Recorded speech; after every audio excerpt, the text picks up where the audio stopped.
आइए आज आप सब सुनेंगे माघ मास सकट चौथ तिल चौथ व्रत की कथा।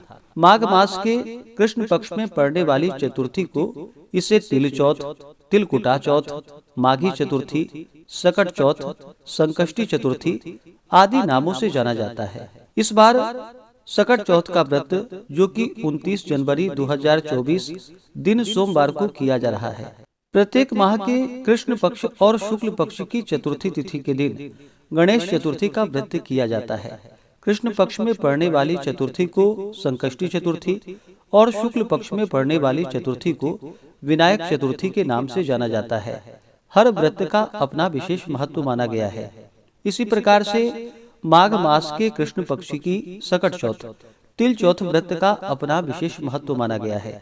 जो भी भक्त सच्ची श्रद्धा के साथ, नियम और निष्ठा के साथ इस व्रत को धारण करते हैं तो इस व्रत के प्रभाव से संतान की रक्षा होती है, सभी प्रकार के धन धान्य सुख समृद्धि की प्राप्ति होती है और भगवान गणेश जी उनके सभी प्रकार के विघ्न और बाधाओं को दूर कर देते हैं। भगवान गणेश जो कि प्रथम पूजनीय माने गए हैं, किसी भी प्रकार के शुभ कार्यों में या मांगलिक कार्यों में पहले भगवान गणेश जी का पूजन किया जाता है।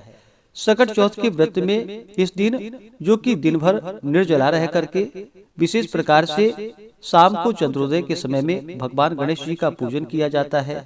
साथ में चौथ माता का पूजन किया जाता है और इन्हें विशेष करके जो कि तिलकुटा का भोग लगाया जाता है, तिल से बने हुए लड्डू का भोग लगाया जाता है और फिर चंद्र देवता को अर्घ्य प्रदान करके गंध पुष्प धूप दीप आदि से पूजन करने के बाद फिर व्रत को पूर्ण माना जाता है। इस बार चतुर्थी तिथि का प्रारंभ जो कि 29 जनवरी 2024 दिन सोमवार सुबह 6:12 है और चतुर्थी तिथि की समाप्ति 30 जनवरी 2024 दिन मंगलवार को सुबह 6:55 पे चतुर्थी तिथि की समाप्ति है। इस व्रत को चंद्रोदय व्यापनी ली जाती है। इस कारण से 29 जनवरी 2024 दिन सोमवार को सकट चौथ तिल चौथ का व्रत किया जा रहा है। इस दिन चंद्र दर्शन का चंद्रोदय का जो समय है 29 जनवरी को चंद्रोदय का चंद्र दर्शन का जो समय होगा वह समय रात्रि 8:49। तो आइए सुनते हैं माघ मास की सकट चौथ तिल चौथ व्रत की कथा। तो बोलिए प्रेम से भगवान गणेश की जय, चौथ माता की जय, चंद्र देवता की जय। कथा के अनुसार एक साहूकार और एक साहूकारनी थे। वह धर्म पुण्य को नहीं मानते थे, इसके कारण उनका कोई संतान नहीं था। एक दिन साहूकारनी पड़ोसी के घर गई। उस दिन सकट चौथ का व्रत था। वहाँ पड़ोसन सकट चौथ की पूजा करके कहानी सुन रही थी। साहूकारनी ने पड़ोसन से पूछा, तुम क्या कर रही हो? तब पड़ोसन बोली कि आज चौथ का व्रत है, इसलिए कहानी सुना रही हूँ। तब साहूकारनी बोली, चौथ के व्रत करने से क्या होता है? तब पड़ोसन ने कहा, इसे करने से अन्न, धन, सुहाग, पुत्र सब मिलता है। तब साहूकारनी ने कहा, यदि मेरा गर्भ रह जाएगा तो मैं 1.25 सेर तिलकुटा करूंगी और चौथ का व्रत करूंगी। श्री गणेश भगवान जी की कृपा से साहूकारनी के गर्भ ठहर गए तो वह बोली कि मेरा लड़का होगा तो मैं 2.5 सेर तिलकुटा करूंगी। कुछ दिन बाद उसे लड़का भी हो गया तो वह बोली कि हे चौथ भगवान, हे चौथ माता, मेरा बेटा का विवाह जब हो जाएगा तो 5.25 सेर का तिलकुटा करूंगी।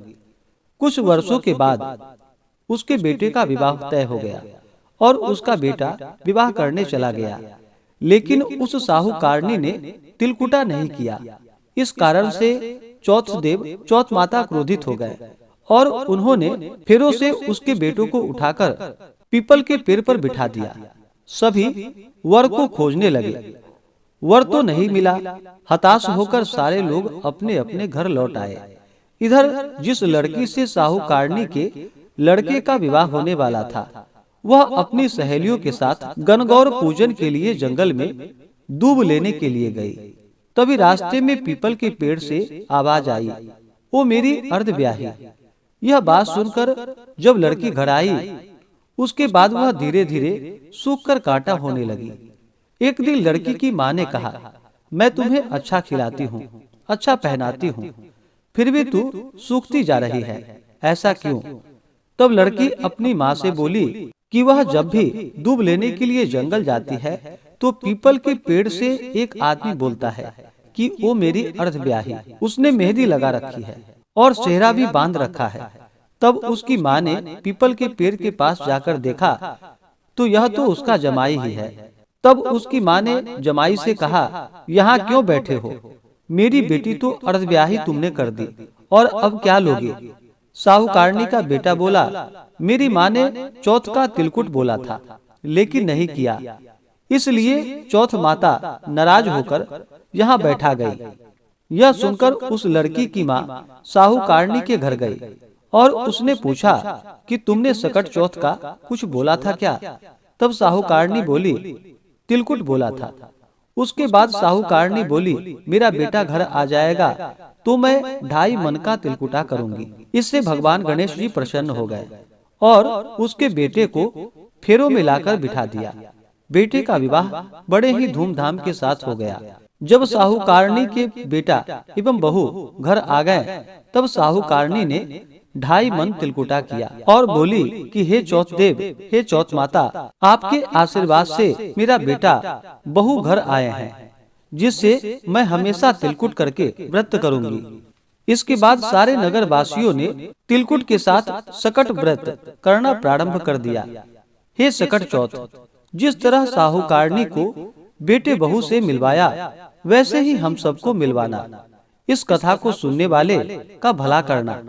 तो बोलिए प्रेम से सकट चौथ की जय, भगवान गणेश की जय, चौथ माता की जय, चंद्र देवता की जय। इसी प्रकार से जो भी भक्त सच्ची श्रद्धा के साथ, नियम और निष्ठा के साथ सकट चौथ, तिलकुटा चौथ का व्रत करते हैं तो भगवान गणेश जी की कृपा से, चौथ माता की कृपा से उनके सभी प्रकार के दुख और कष्ट दूर हो जाते हैं तथा सुख और समृद्धि का आशीर्वाद प्राप्त होता है।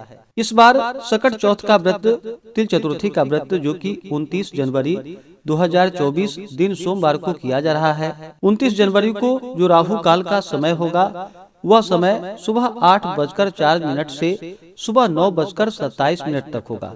राहु काल समय के दौरान कोई भी शुभ कार्य या नया कार्य नहीं करना चाहिए, यह लाभप्रद नहीं होता है, इस बात का ध्यान रखें। योग जो कि शोभन योग सुबह 9:44 तक होगा। उसके बाद अतिगंड योग। नक्षत्र जो कि पूर्वा फाल्गुनी नक्षत्र शाम 6:57 तक होगा। उसके बाद उत्तरा फाल्गुनी नक्षत्र।